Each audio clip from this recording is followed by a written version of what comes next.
Aujourd'hui, direction Ribera del Duero, donc en Castille et Léon. Ribera del Duero, c'est une des appellations les plus prestigieuses d'Espagne. Sur un vin qui est une crianza. Crianza, ça veut dire qu'il est passé en fût, mais pas aussi longtemps qu'une réserve ou une reserva, et encore moins longtemps qu'une grande reserva. Donc en général, ce sont des vignes plus jeunes. Donc c'est la première sélection du domaine. C'est souvent d'ailleurs la carte d'identité du domaine. Un peu moins boisé, donc un peu plus sur le fruit. Là, on est sur un 2001, donc c'est quand même un vieux millésime, hein. Et ben, on va voir comment ça s'est porté pendant tout ce temps. Voilà, donc on va déguster. Alors j'ai dû le carafer parce que le bouchon était quand même assez usé. Et donc j'ai carafé et j'ai filtré. Voilà. Il a fallu que j'utilise d'une part un tire-bouchon à lame, mais ça n'a pas suffi, parce que j'avais commencé avec un tire-bouchon normal. J'aurais dû tout de suite commencer par un tire-bouchon à lame. Et là, c'est plus compliqué, donc du coup, j'ai carafé et filtré. Voilà. Alors la couleur est quand même très, évidemment, très orangée, presque un peu brunâtre, hein. Signe d'un vin très évolué, ce qui est normal, hein. Presque, on va dire bientôt, c'est son 20e anniversaire. Il reste quelques mois.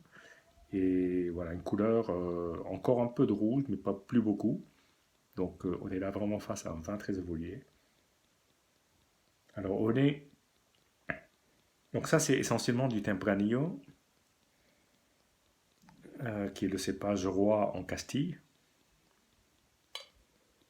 On n'est pas très loin de Valladolid. Là c'est la famille Escudero, qui a plein d'autres vins, qui est sur toute cette région-là.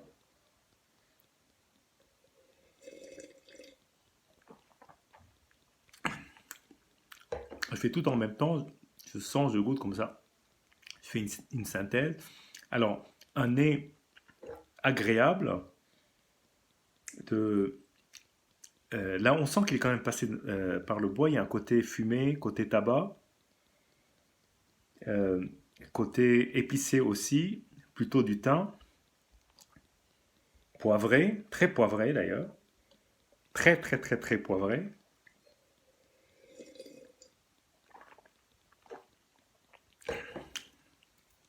Une attaque où il y a encore du fruit, assez étonnamment, une attaque très douce.